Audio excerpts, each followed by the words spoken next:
আসসালামু আলাইকুম। একটা উদ্দেশ্য করে বসা না বসলে নয়।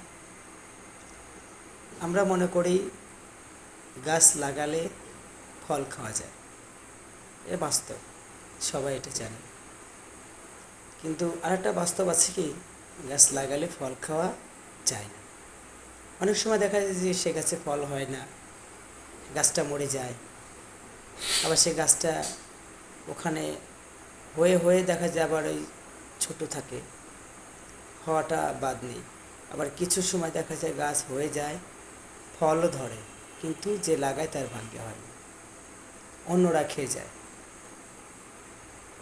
তদ্রূপ ঠিক সেরকমই হয়েছে আমাদের জীবন কাহিনীটা।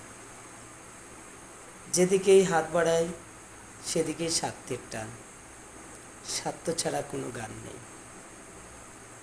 এখন বর্তমান যে একটা সময় যাচ্ছে পরিস্থিতি, তো শত কষ্টের ভিতরেও অনেক জায়গায় যা ভিডিও বানাই, অনেক কষ্ট করি, তো অনেকেই দেখে, কিন্তু আমাদের লাইক করে না, কমেন্ট করে না, শেয়ার করে না।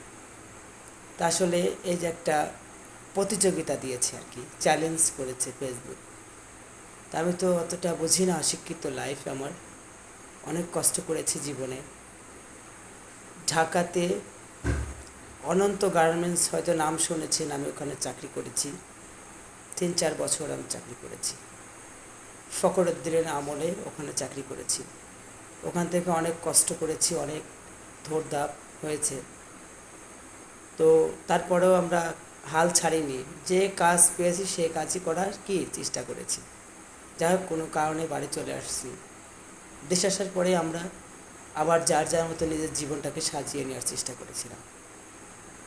অশিক্ষিত লাইফ কী করব ভেবে, তো যাই হোক, একটা দিক, একটু নৃত্য জানতাম, তো একজনের মারফতে আমি সে নৃত্যটায় আবার যোগ দিয়েছি রাজবীর লোকাল একাডেমিতে।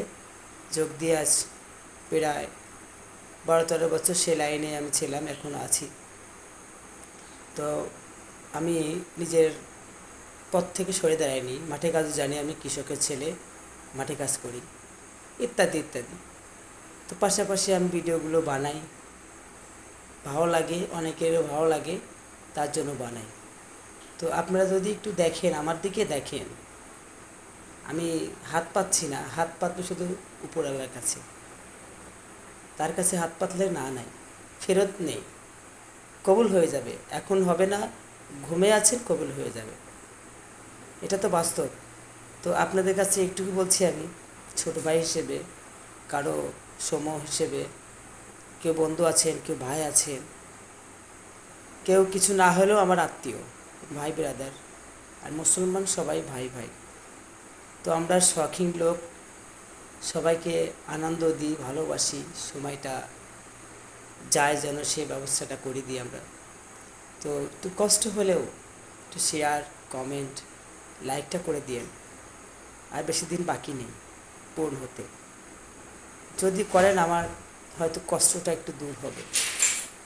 জানেন তো, অনেক দরিদ্র পরিবারের ছেলে আমি, অনেক কষ্ট করি, গুছায় হয়তো কথা বলতে পারি না, মানুষের সমাজে কীভাবে কথা বলে তাও জানি না। যে আপনাদের দেখে শিখেছি, যতটুকু না করলে নয়। তারপরেও সবসময় আপনাদের প্রতি আমার ভালোবাসা আছে, এবং আপনাদের ভালোবাসা আমার ভিতরে আছে। আমি আপনাদের জন্য দোয়া করি, আপনারা আমার দোয়া করবেন। আর একটু কষ্ট করে ভাইয়ের জন্য একটা লাইক দেবেন, একটা শেয়ার করবেন, একটা কমেন্ট করবেন, খুব খুশি হব আমি। আসসালামু আলাইকুম।